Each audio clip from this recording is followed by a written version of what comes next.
Good morning, good afternoon, or good evening, depending upon which part of the world you're coming from. And welcome to this, the fifth of our series of assistive technology webinars that I've done together with AbleNet. It only seems like yesterday since we did the first one. Today we're going to be talking about communication devices and specifically within the context of teaching, really, and looking at how we engage students with communication devices in an inclusive classroom.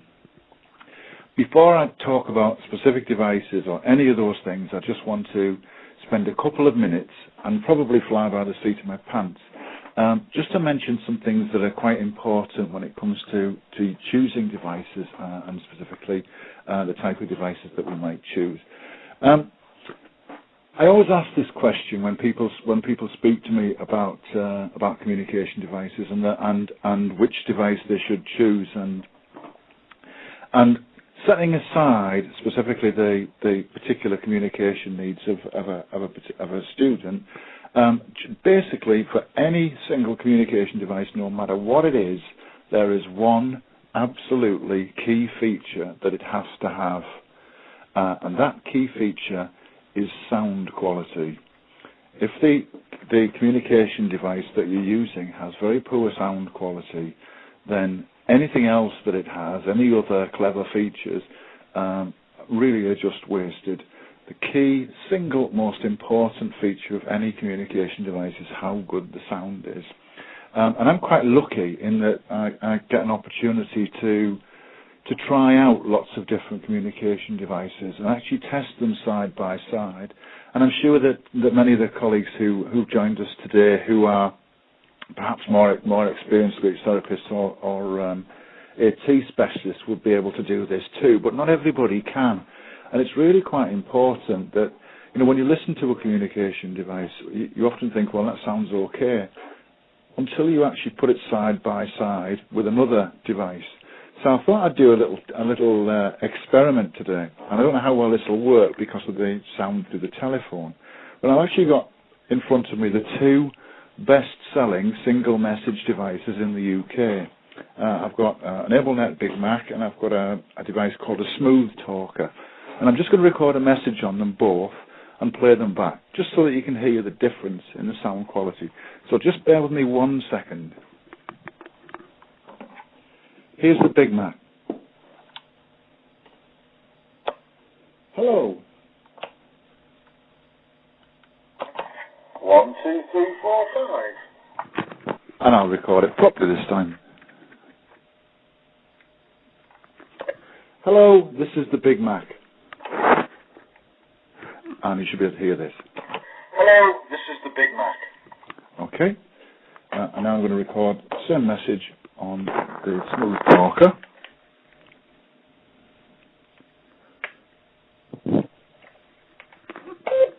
Hello, this is the Smooth Talker. Hello, this is the Smooth Talker.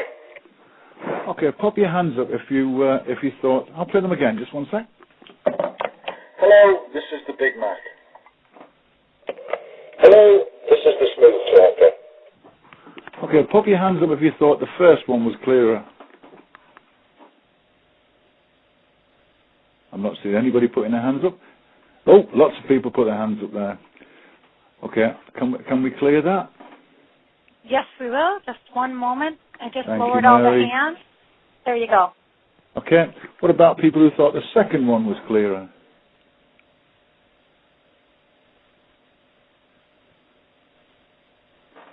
Okay. So we have a few of those, yeah. Yeah. That was just a very, very simple side-by-side comparison between two devices. Both devices are similar in price. Both devices have quite similar features. But the sound quality in one, certainly from my hearing here, is much better than the other. It's really, really important when we're choosing sound communication devices that we actually listen to them and listen to the output from them and make sure that it's clear and can be understood.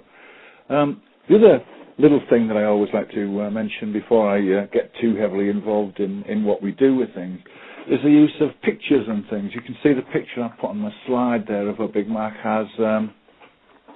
it has a switch cap and it has a picture of a CD player, and I would know because I was using that, if I was to press that Big Mac, that music would come out of it. We use pictures to help children at a low level of understanding, to help them make the link between what actually the output of the device, what comes out of it, and what the picture is. So it helps them understand what the device actually does.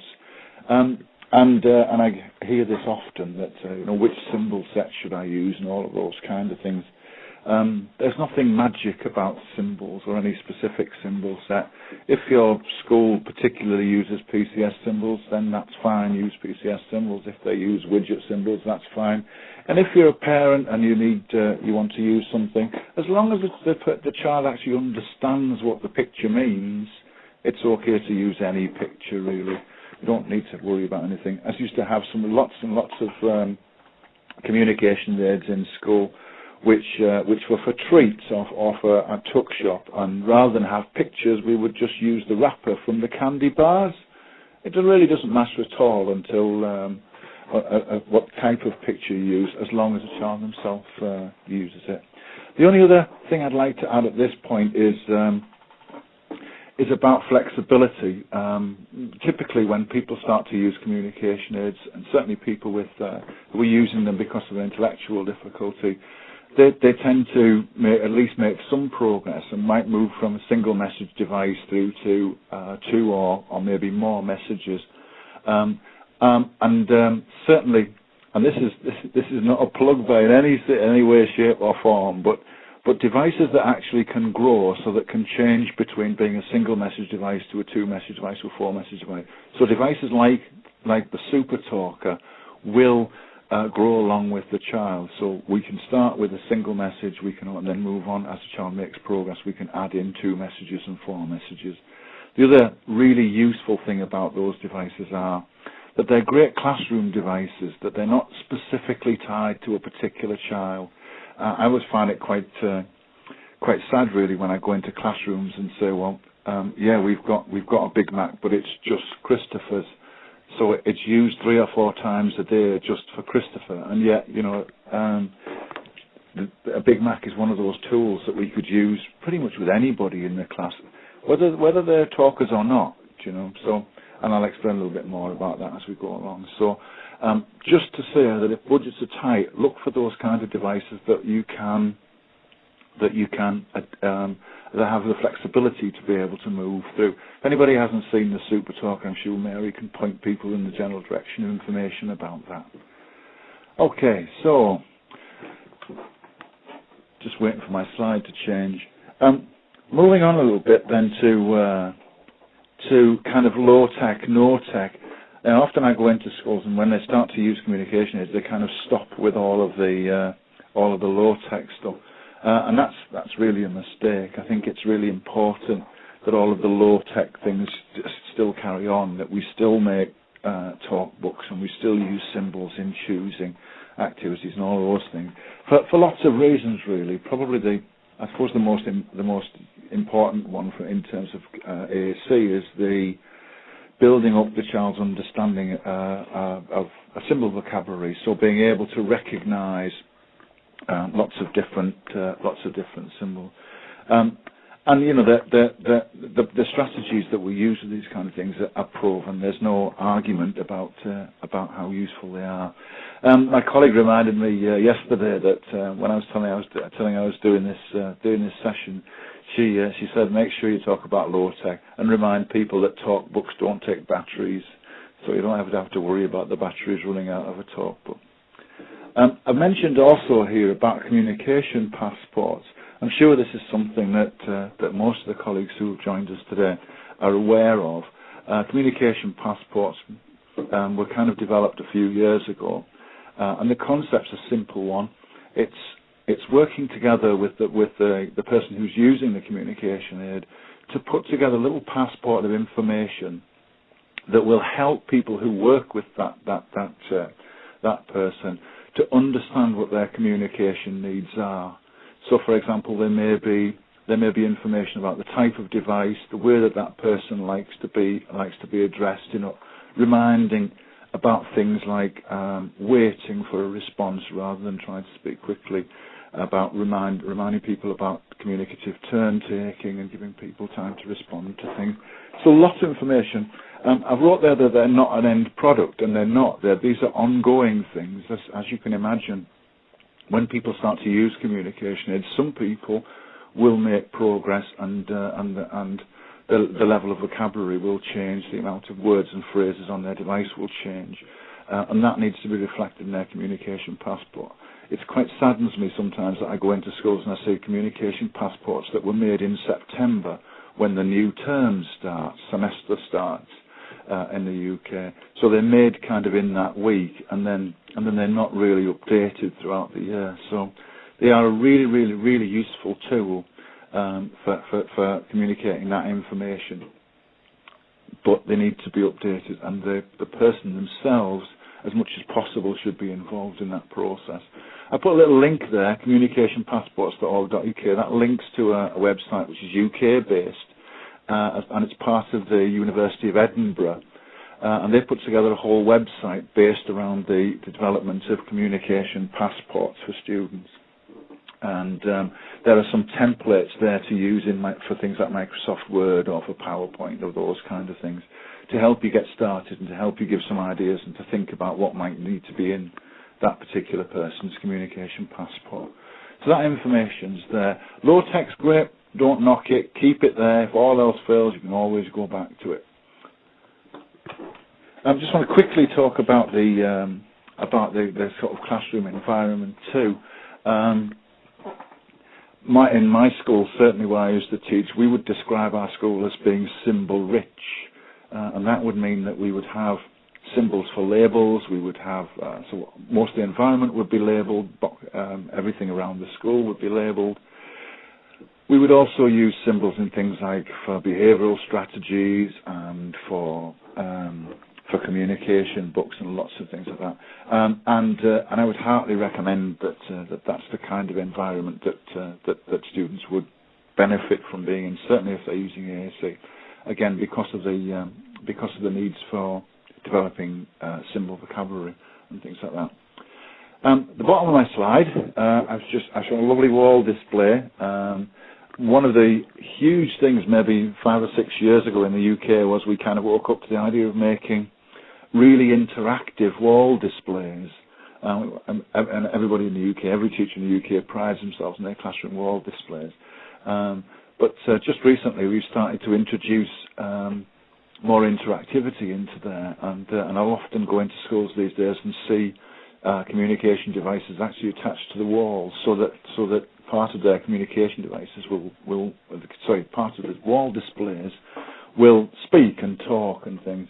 And I've put at the bottom of that slide there a whole range of really quite low-cost products that you can use to add interactivity into things like wall displays. They're fantastic. Kids will rush them and use them and explore them and really get lots of fun out of them.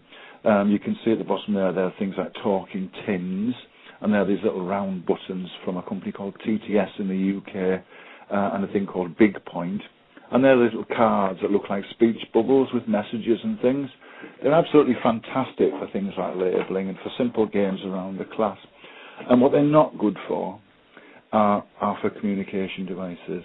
The sound quality on those devices are really quite poor, and the volume's not there, and they're designed to be inexpensive, and whenever you buy a very inexpensive product, the first thing that suffers is the sound quality. So they're great devices, fantastic for sticking around the classroom, fantastic for hiding around the classroom and putting wonderful things on, fantastic for sticking outside of people's doors to help students orient their way around school and understand what's happening in particular rooms and things. But they're not great if you're going to use them as communication devices. Okay. So we'll start off with my single most favourite communication device of all. For as long as I can remember, I've had a Big Mac in my classroom, You can see the picture on the right is the very old style Big Mac. Remember the white ones? And for as long as I can remember, they've been there, and they're probably the single most useful tool I've ever had in a classroom, from lots of different perspectives. From a very simple communication perspective of being able to include a student who has no voice in pretty much every activity that I would do, right through to developing a person's switch skills. If they were a switch user, a Big Mac is probably your very best friend when it comes to embedding switch use within the school there. At its very earliest kind of level, I would use Big Mac with. I'll put the answer to that question at the end. Yeah. At the very earliest level, I would use Big Macs without words. I'd use things like at a cause and effect level. So if I'm working with a student and they particularly liked a piece of music, I could put that music onto the Big Mac, and they would use the Big Mac to be able to listen to that piece of music. Maybe get my colleagues in the classroom or some of the fellow students to dance to that music too. And in the process, they would learn that this is a very, very, very clever device which actually brings people to me, gives me things that I enjoy, and gives me the attention of the people around me, helps me influence people that are around me and in my immediate environment. I would use them with very simple beep noises or the sound of car horns and put things like that to get attention. So if a student was in the class, they could press that, and I'd know that they wanted me for something. I would go over and make a bit of a fuss of them. We use them often with symbolic noises. So, for example, the example I've used here is in the home corner, where I put the noises of the devices that the children were actually playing with. So, for example, the kettle might. I'm about to say the kettle might whistle, but when was the last time anybody saw a whistling kettle? A long time ago, I guess. But things like vacuum cleaners and that kind of thing. So symbolic noises. And my favourite thing of all, largely with this level, would be using them to record a student's own vocalizations and getting them to play those back and experiment with those. Yeah, really don't need to start with words straight away. Children experiment with noises and making noises and vocalizing long before they actually start to use words. Babbling works really, really well. Children with quite complex intellectual disabilities will respond to particular kinds of sounds. Laughing and chuckling is one that works really, really well. Crying is one that works really, really well. And probably the most surprising of all is a bouncing noise. We did some research quite a long time ago now, working with lots of students with very complex intellectual difficulties, trying to identify the kind of sounds that would attract their attention and engage them with the sound. And we found by far the most interesting noise to most of our students was the boing, boing, boing sound of a cartoon ball. The kind of boing, boing, boing, boing. And there are lots of places that you can get sound effects from off the internet if you don't want to make them yourself. There are lots of websites. Findsounds.com would be a really good website for finding sounds like that. If we're going to use words, use powerful words. I like to use powerful words. Words like more and finish. I did a quick tweet the other day, just asking people what would be the 4 top words for putting on communication devices, and by far the words that came back were more and finish, because they are quite simply the most powerful words you can give a student. If a student's enjoying something, they can press the Big Mac and have more of it. If they're not enjoying it, they can press the Big Mac and say, enough, I'd like to stop, or I'd like to finish. And there are lots and lots and lots of words that we can use. Things like want. If we use want, and I've done this lots of times too, where where I've given a child a choice of things, and this child I know can eye point, and I present them with a particular thing. So I might present them with a chocolate cookie, and I get no response, and I present them with a hazelnut cookie, and the child will press a switch and say want, the Big Mac, and say want. So lots and lots and lots of ways of using that. So things like wanting, mine's quite a nice one as well. So for children who are learning to play. And it's important too that we extend that right across the school day. So look for opportunities to do that. I really can't think of a single activity in school that I couldn't use a Big Mac in. Well, maybe not in the pool, the hydrotherapy pool, but I could certainly use it before we went into the hydrotherapy pool. And there are lots and lots and lots of examples, if you can think of it. Things like, greetings. Everybody uses a Big Mac for greetings, don't they? Morning greetings.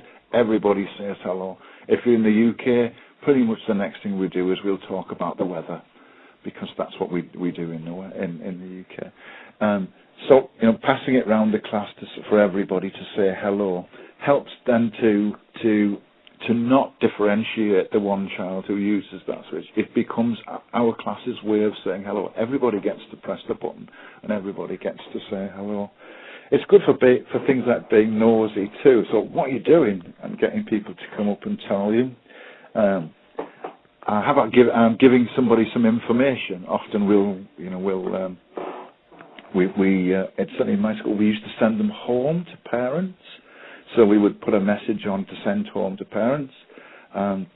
Billy went into the hydrotherapy pool today. We had a great time. It was a lot of laughs.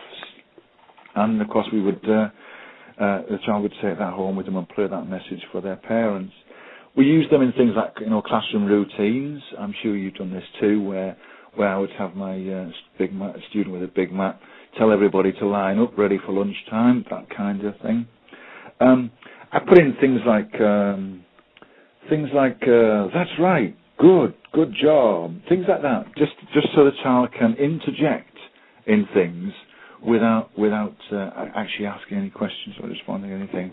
And for doing messages too, I think the most common one that I often see these days are people using them to send people on messages. There's a lovely story from my old school about a teacher who used to work with, and she was called Harriet, and Harriet was from a quite posh town in the UK called Harrogate, and had really quite posh BBC accent. Posh, I'm not sure what the American colleagues might understand what the word posh means. It means a fancy accent, I guess. And in her class she had a little boy called Martin, and every morning I used to meet Martin on the corridor, and Martin would be on his way to the school office, and he'd have a message on his Big Mac that kind of went like this. Can I have the register, please? Can I have the register, please? And that would be in Harriet's very posh Harrogate voice. And Martin was an 11-year-old student with cerebral palsy who was quite, typical kind of cheeky lad. And he'd look at me and press this message. Can I have the register, please? With this look of, oh dear, on his face. And I'd take that message, this Big Mac, from him, and I'd put a message on something like this. Did you just fart there? Did you just fart there? And I'd send him off on his merry way. And at lunchtime, Harriet would be at my class banging on the door, and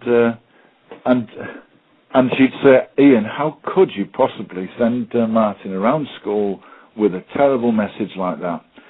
Have you just farted? How many people do you think that Martin has upset with that message? And my answer to her was always just one, really. And I would question Harriet, and I'd ask her, well, why did you send Martin to out with that Big Mac? What was underpinning everything that you did? And she'd say to me, well, I sent him out to get the register. And I'd remind her that actually that wasn't what you sent him out to get.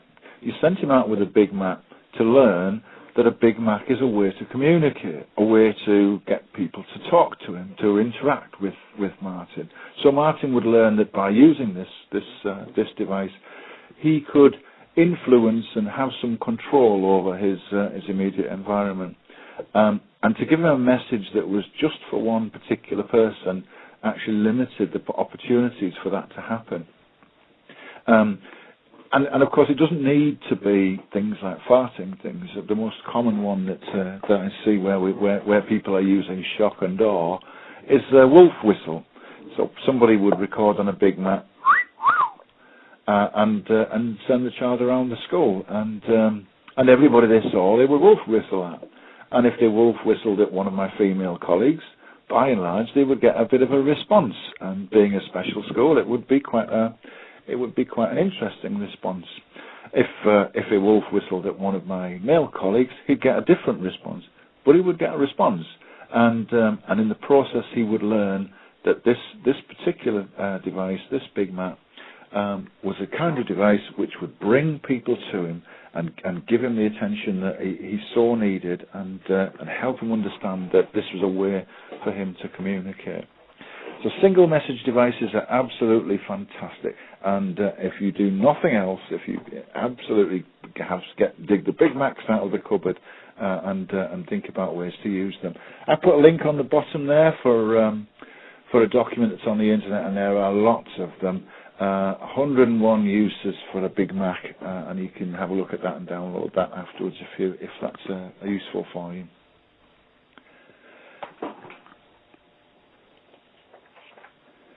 Just extending from the Big Mac, I came across this device maybe 8 or 9 years ago, and it's called a randomizer, and I'm sure that maybe some of our colleagues have seen this particular device. It kind of works like a Big Mac. You press the switch and it plays a message. What's interesting about this device is it plays a random message. So I can record up to 10 messages on this device, and when I press the switch, press the top of the device, one of those messages will be played, and I don't really know what the message is, which opens the door for lots and lots of fun. So using the last example, I could put on there 5 really nice greetings. So, hello, good morning, how are you doing? You look lovely today. Who did your hair? You look wonderful. Or I could put things like, did you just fart? Wolf whistle. Oh dear, where did you get those shoes from? That kind of thing. And it's lots and lots and lots of fun for the student. Probably the most boring way to use this device is the one that we have actually put at the top of that slide. You can make this device into a talking diary. I always feel like falling asleep just at the very thought of doing that. There are loads of ways to use it too. I've used the device in school to pick people in the class. I put all of the children's names in the class, and when we were picking people to do jobs, we would use that switch to do that. I've also done that with more able students too, where I've recorded a number of different letters. So I might use the letters SATPIN and record them, and it would play them at random. And if we're working on phonics, I might say to the class, right, okay, we need to think of a word that starts with, and my AAC user would press the switch, and I would say the letter I, and we'd all have to think of letter I words. So randomizers are a really, really nice device to kind of extend a little bit, I think, from the standard Big Mac and single message communicator. I'll move on to step-by-step devices. These are devices which play simple message sequences. So, for example, I press the switch and I get the beginning of a message, and every time I press it, I would get more and more of a sequence of messages. They're absolutely fantastic devices, and like in common with the Big Mac, you're able then to link that to things like toys. So if we're working with students who are learning to use switches, it embeds really nicely in between the use of switches and the use of a communication device. I've got a nice little example here on a sequencer where I've connected this to a toy, a little green dinosaur, which is currently my absolute favourite toy. So I'll just let you listen to this. Hey, I've got something to show you. Come and have a look. It's a dinosaur. Watch this. And when I press the switch for the final time, who's got no thumbs and an awesome roar? This guy. absolutely fantastic. So I can create that and create a very simple script to engage people to come along and sit with a child and go through the process of starting up that toy. We often use them with simple social scripts too to encourage turn taking. So I might record a sequence of messages like, "Hey," to attract somebody's attention. "Come over here," and he'll come over here. "What did you do last night?" "That's great. What did you have for your tea?" And they would be very simple social scripts that children could use in order to engage somebody in conversation. Another really neat way to use them is to record stories on them, and I've seen this many times where the story that we're reading in our class for today is recorded onto a sequencer. And that child in your class who has cerebral palsy, who pretty much doesn't get to take too much of a part in reading the book, can be the person who reads the book for the rest of the class, simply by pressing that switch. They're also great for delivering instructions, and you can probably see from my slide I've put there, "Stand back, I'm making toast." We used to work with groups of older students on life skills, and we would put a whole sequence of instructions onto a step-by-step device in order for people to be able to follow a recipe or to be able to cook something. So, for example, in our toast example, it would be find some bread, take out 2 slices, pop them into the toaster, push the lever down. When the lever goes pop, take out the toast, and you kind of get the idea where we would follow through a very simple sequence that a student would be able to follow. I mean, it sounds really simple, but I mean, how many of us have worked with students who are on the autistic spectrum who have organisational difficulties, who would find following that sequence quite complicated? And I'll kind of come back to this a little bit later, I guess, when we talk about wearable devices and the kind of things that people might take around with them. Step-by-step devices are really cool.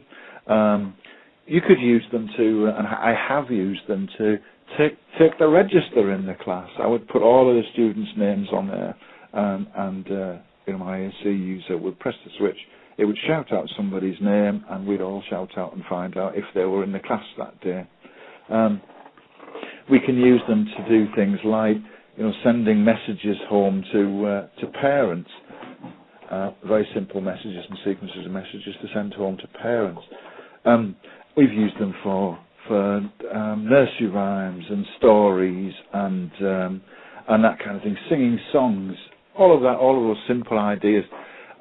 When we're done, I'll give you a link to some documents which have lots and lots of ideas for using these kind of devices.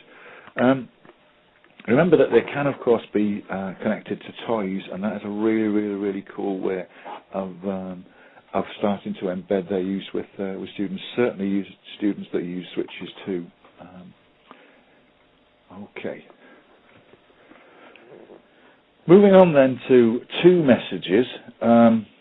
2 messages introduce the concept of making choices, and by and large, the way that most people kind of introduce them is they introduce them with what we call errorless choices, really. So there are two things on on two messages. Each message is by and large something which is quite nice and the child would enjoy. So things like, do I want to play with the duck, or do I want to play with the dinosaur? Would I like a chocolate biscuit or a hazelnut biscuit? Would I like a drink of milk or a drink of juice? Whichever one I choose, I'm going to get a drink, and that's going to be nice. And then we might introduce the concept of preferred and non-preferred choices. So, and I've done this lots with children where I've had two pieces of music on a device where one piece of music that I know the child really enjoys, another piece of music which I know the child absolutely hates, and of course we would then see the child choose the music that they like, and being the nasty teacher would come along and play the music that they don't like, and they would then reciprocate by playing the music that they like.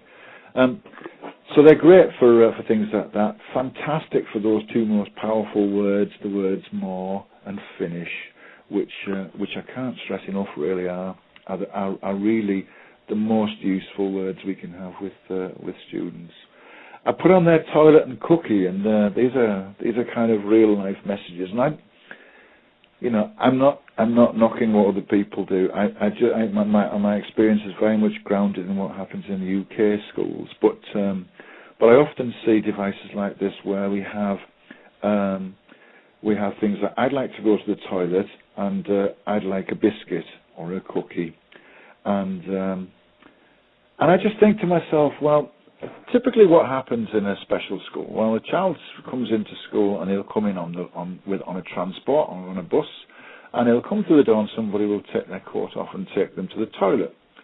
And then they'll come into class, we'll say hello, and we'll read a story, and then maybe somebody will take them to the toilet. And when they come back from the toilet, we'll wash our hands and we'll have a biscuit and a drink, and then we'll do a little bit of counting. And then somebody will take the child to the toilet, and we'll have our lunch, and then they'll take them to the toilet again. You kind of get what I'm saying, that actually we're giving children a message for something that by and large they don't really need, because certainly with kids with quite complex intellectual difficulties, and certainly those that are non-ambulant, we're taking them to the toilet anyway. So they're not things that are important, or actually things that student might want to say. We're also giving them lots of snacks and things throughout the day too.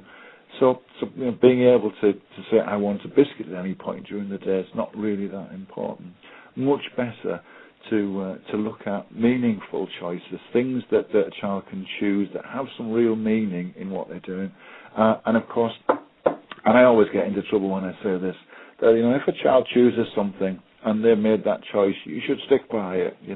So if the child has a choice between a chocolate biscuit or nothing, and they choose nothing, you give them nothing. You don't say, oh, actually, she may be hungry, I better give her a biscuit anyway, because that kind of defeats the object. I've also put on there two big buttons for yes and no.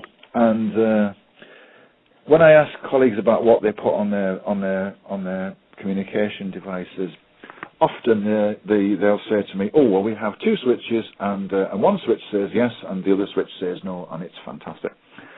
Now, I'm not knocking that, or maybe I am. I've pretty much never yet come across a student who hasn't already developed some mechanism for being able to communicate yes and no. And I don't really think that it's a really valuable way of using a communication device to be able to express those two things. In fact, the only person I know that doesn't actually understand the word no is my daughter. She's 30 years of age, and usually it's context within the context of, Dad, I need a new car. Can you help me?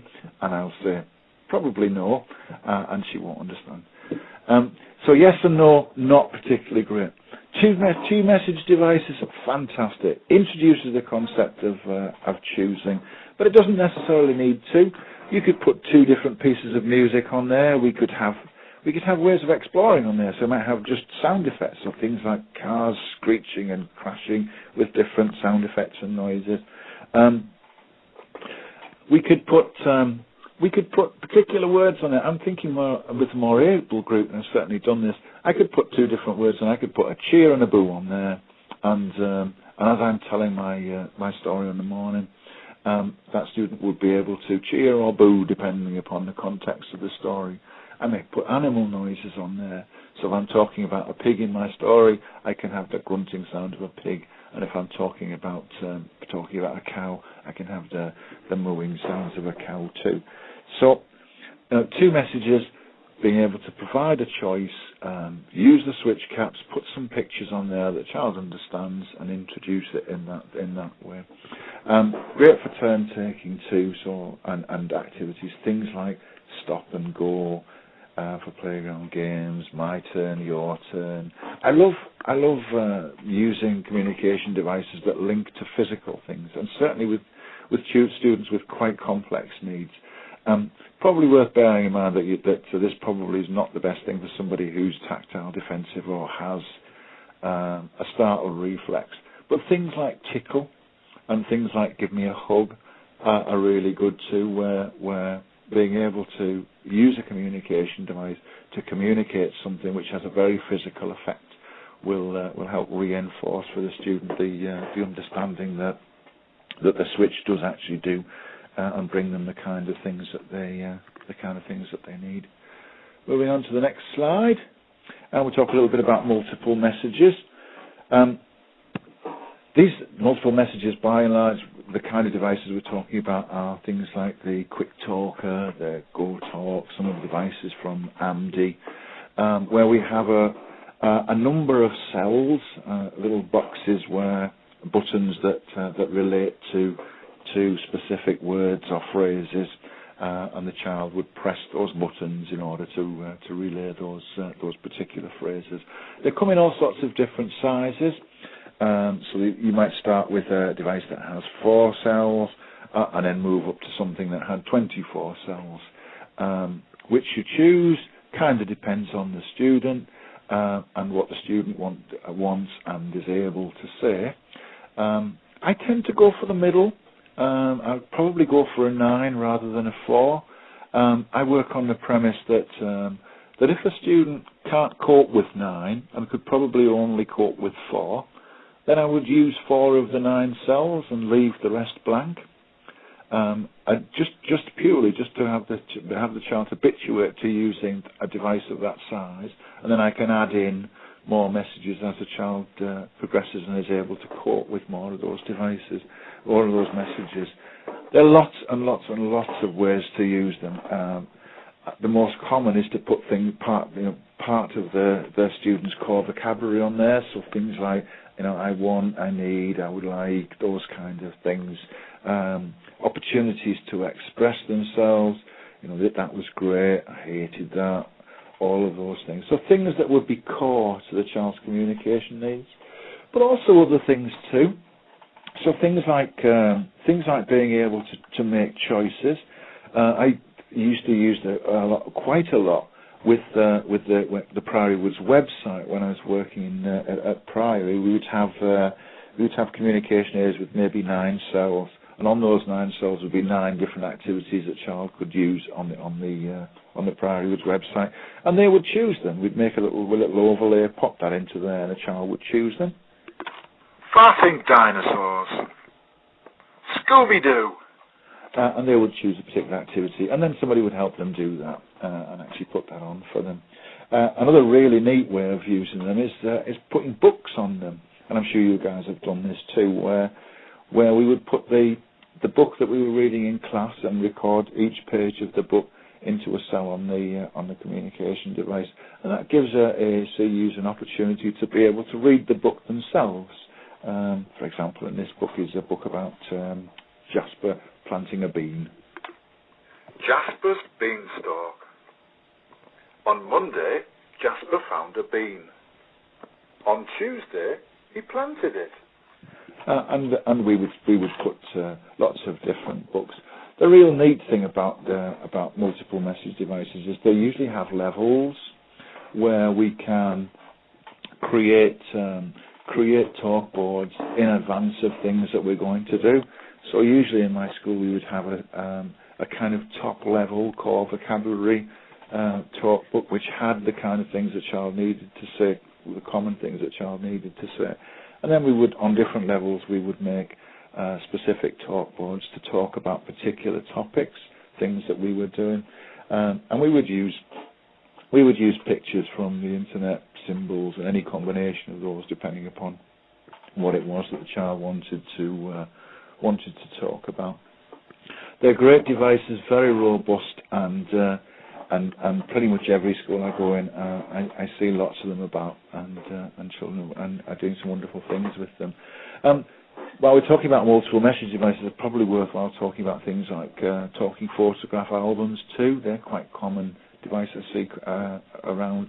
They look like a photograph album. You put pictures into them, and there's a little tiny button at the bottom which plays that message.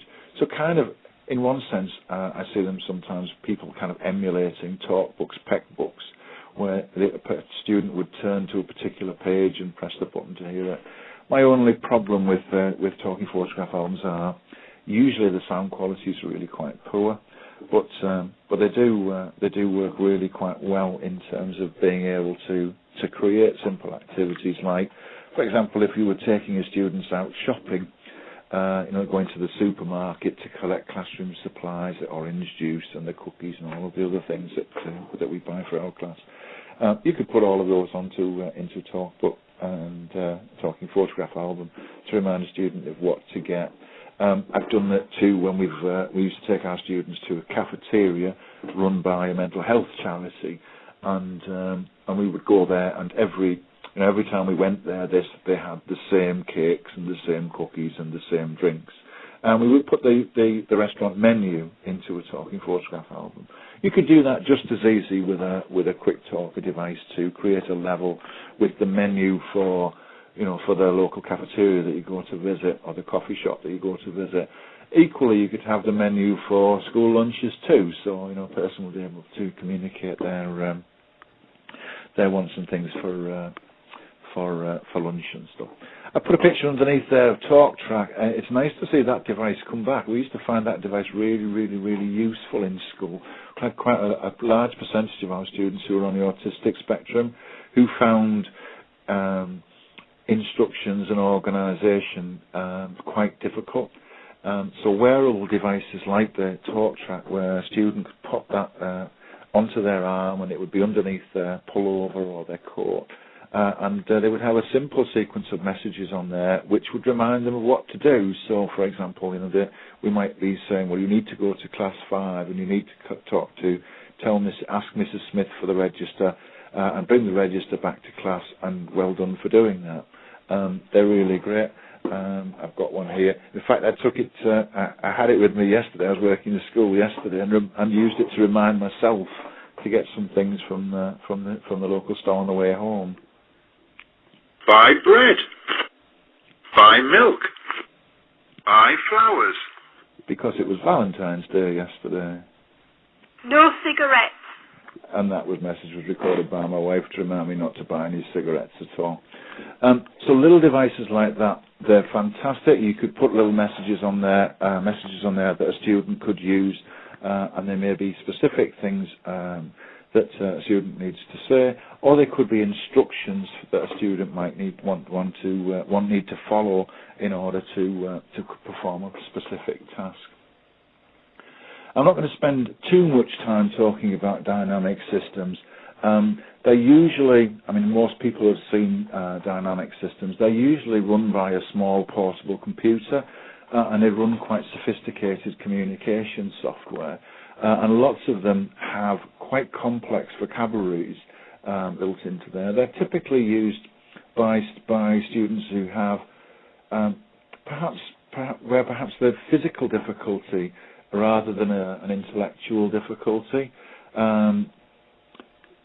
Phrases and words are organised into folders or dynamic pages which the student can choose. So, for example, they may go to their lunch page, and that would bring up a page of symbols which would relate to words or phrases that the student might need to order their lunch or to talk about their lunch. Often students move up to dynamic systems, so they kind of move their way through a range of other devices before they get there. They're quite expensive. In fact, they're very expensive, some of them, and they're usually supported by a speech and language pathologist, a speech and language therapist, who would have some input into the kind of vocabulary and things that would go on to there. I've never met a student yet who used a dynamic communication device who didn't move up through those things. So the students might start with simple communication devices like a Big Mac, and then move quite rapidly, some of them, through multiple message devices, so fixed message devices like quick talkers, and then into dynamic systems like that. It would be remiss of me to talk about communication aids in the current climate without mentioning iPads and iPod touches.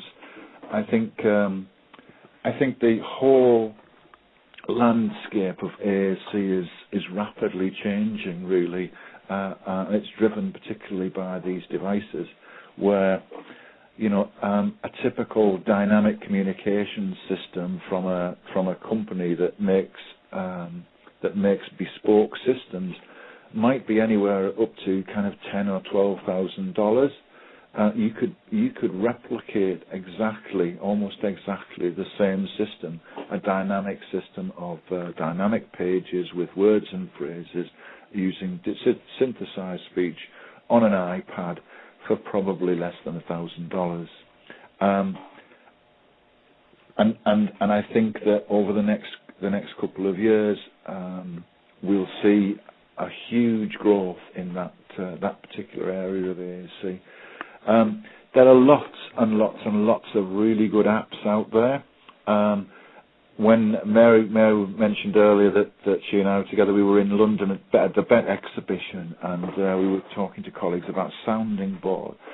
Sounding Board is a little app that allows you to create talk boards that you can use on an iPod Touch or an iPhone or an iPad. It allows you to set it up from one cell, so it could simply be like a Big Mac. I touch the middle of this picture, and it plays a message or a piece of music or whatever it is that I've recorded.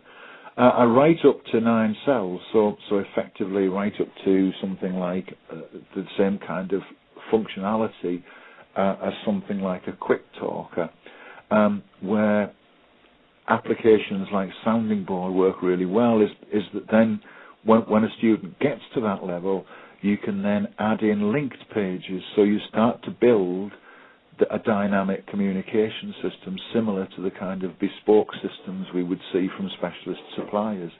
And it's, things like this are absolutely fantastic. Sounding Board certainly is one of those I would have a look at.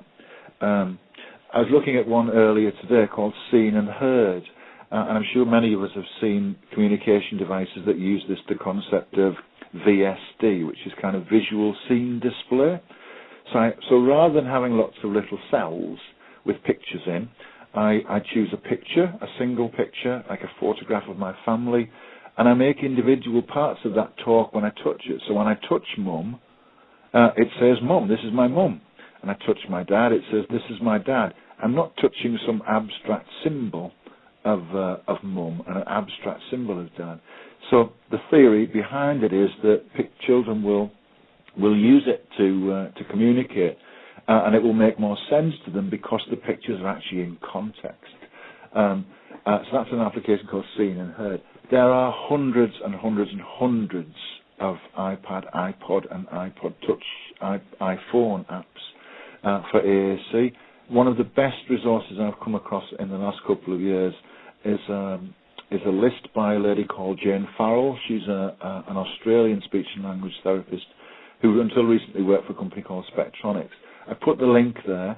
Like all iPad app lists, it's grown quite huge, but Jane has done a very, very good job of categorizing those applications into where they fit. So are they simple apps, simple AAC apps? Do they use recorded speech or synthesized speech? All of those kind of things that would be useful to know before you actually think about downloading it. The only other app that I would probably mention is worth a look, and most people will have already seen it, is an application called Proloquo. And Proloquo to go effectively mirrors the kind of functionality one would see on very expensive systems. Like those systems, it requires a fair bit of setting up and a fair bit of understanding about setting up vocabulary, but really, really, really useful. So watch this space for iPad apps, I guess. My last slide in 2 minutes today, just a couple of really useful things. You can see the picture there. It's called My Ears Are Alight, and if you do a quick search on YouTube for Me Ears Are Alight, you'll see the advert that came from. It was an old Maxell cassette tape advert, and what it said was, if you can't understand what the message is or the record is, your ears will fill in the gaps. So it's important when we're using communication aids to remember to record messages slowly. So often I go into schools and I press it and I can't understand what it says because the person is speaking so quickly. So think about what you're going to say and say it slowly. Second thing, if the student's heavy-handed, and lots of our students are, they bang things and throw things occasionally, remember that a lot of communication aids can be operated by external switches. Plug a switch in and use that. And I would finish by saying just one thing. Make sure that you provide as many opportunities as you can throughout the day in order to be able to use them. It's not good enough to do that once on a morning to say hello and once on an evening to say goodbye. Try and engineer as many possible ways to use those communication aids as you possibly can. Remember, this is how that student will communicate. It is their way of interacting with you and with the rest of the world around them. We're giving them skills that they will use for the rest of their life. It's really, really important that we make the time in order for them to be able to have and develop those skills.